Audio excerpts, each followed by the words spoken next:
আমরা জাস্ট আমাদের জায়গা থেকে যে জিনিসটা মনে করি যে এই 24-এর অভ্যুত্থান হওয়ার পিছনে যে কারণগুলো ছিল, যে প্রেক্ষাপটগুলো ছিল, এই প্রেক্ষাপট 16 বছরে তৈরি হয়নি। এই প্রেক্ষাপট 53-54 বছরের প্রেক্ষাপট, এই প্রেক্ষাপট 250 বছরের প্রেক্ষাপট।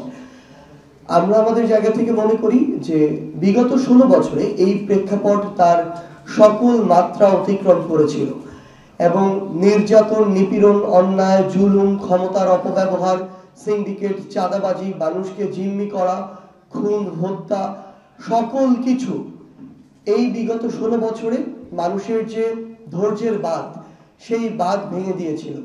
এবং সবশেষে আসলে এই 16 বছর এর নির্যাতন, নিপীড়ন শেষে এই 24-এর অভ্যুত্থানে, এই 24-এ কোটা সংস্কার আন্দোলন একটি যৌক্তিক আন্দোলন, একটি ছাত্রদের আন্দোলন দিয়ে শুরু হলো, এটি 5 অগস্টে গিয়ে শেষ হয় একটি বিপ্লবে।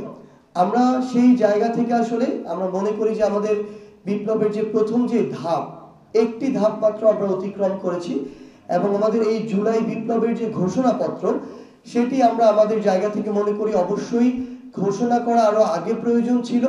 কিন্তু আমাদের জায়গা থেকে আমরা দেখেছি যে 2024-এর এই যে পুরো বাংলাদেশ রাষ্ট্রটির বিভিন্ন সিস্টেম, এই করাপ্টেড সিস্টেমগুলোকে একটি স্থিতিশীল অবস্থায় নিয়ে এসে সেখান থেকে কিছু করা, এটা একটা সময় সাপেক্ষ ব্যাপার হয়ে দাঁড়িয়েছে।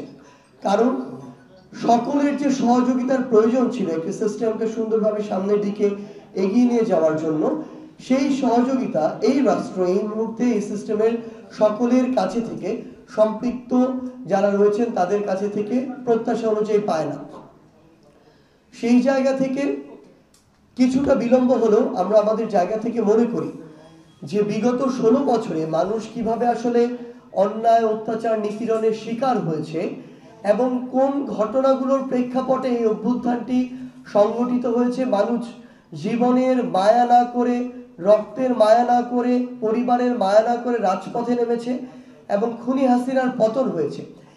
এই প্রেক্ষাপটগুলো এবং এই যে মানুষ রাজপথে নেমেছে, মানুষ রাজপথে জীবনের মায়া ত্যাগ করে নামার পিছনে কিছু কারণ ছিল।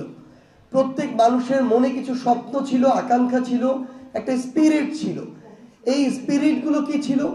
এবং সামগ্রিকভাবে এই যে আমাদের জুলাই বিপ্লব, এই বিপ্লব থেকে আগামীতে বাংলাদেশের মানুষ যারা এই অভ্যুত্থানের সাথে সম্পৃক্ত ছিল, যারা ফ্যাসিস্ট বিরোধী আন্দোলনে প্রত্যক্ষ এবং পরোক্ষভাবে অংশগ্রহণ করেছিল, তাদের প্রত্যাশা কি, আশা, আকাঙ্ক্ষা কি? আমরা আমাদের জায়গা থেকে মনে করি এই সামগ্রিক বিষয়গুলো আমাদের এই জুলাই বিপ্লবের সামগ্রিক বিষয়গুলো একটি ঘোষণাপত্রে লিখিতভাবে লিপিবদ্ধ থাকা প্রয়োজন। আমরা আমাদের জায়গা থেকে মনে করি এই ঘোষণাটি আমাদের সামগ্রিকভাবে পুরো বাংলাদেশের একটি লিখিত দলিল হিসেবে থাকবে, যেই দলিল আমাদের নতুন করে যে স্বপ্নগুলো, সেই স্বপ্নগুলোকে ধারণ করবে, যেই দলিল আমাদের বিগত সিস্টেমগুলোকে রিজেক্ট করবে, নতুন যে সিস্টেমগুলো আমরা প্রত্যাশা করি সেগুলোকে বাস্তবায়নের পথ দেখাবে। আমরা মনে করি আমাদের এই ঘোষণাপত্রটি বিগত যে সিস্টেমগুলো মানুষ আসলে তাদের জায়গা থেকে গ্রহণ করেনি এবং আগামীতে যে সিস্টেমগুলো মানুষ চায় তার মধ্যে পার্থক্যটি তৈরি করবে।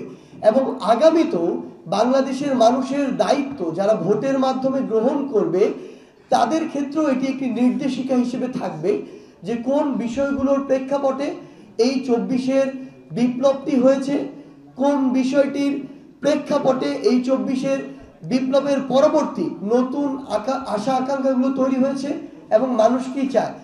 তো সামগ্রিক যে বিষয়গুলো আমরা আমাদের জায়গা থেকে মনে করি কিছুটা বিলম্ব হলেও একটি ঘোষণাপত্রে লিপিবদ্ধ থাকা দরকার।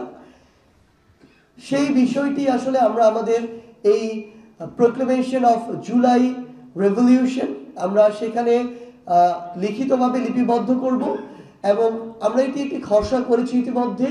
এবং এখানে বাংলাদেশের যারা এই অভ্যুত্থানের সাথে সরাসরি, এই আমাদের বিপ্লবের সাথে সরাসরি অংশগ্রহণ করেছে, বিভিন্ন রাজনৈতিক দলের, মতের, ধর্মের, বয়সের যারা মানুষ রয়েছে, তাদের কাছে তাদের বিভিন্ন জায়গা থেকে মতামত নেওয়া হচ্ছে, এটি সংশোধন, পরিবর্ধন, পরিমার্জন করা হচ্ছে। এবং আমরা বিশ্বাস করি আমাদের এই বিপ্লব যেমন ফ্যাসিস্ট বিরোধী সকলকে ধারণ করতে পেরেছিল, আমাদের এই ঘোষণাপত্র সকলের আশা আকাঙ্ক্ষাকে ধারণ করতে পারবে।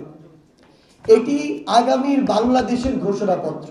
এটি কোনো নির্দিষ্ট দলের, মতের, ধর্মের, বয়সের মানুষের ঘোষণাপত্র নয়।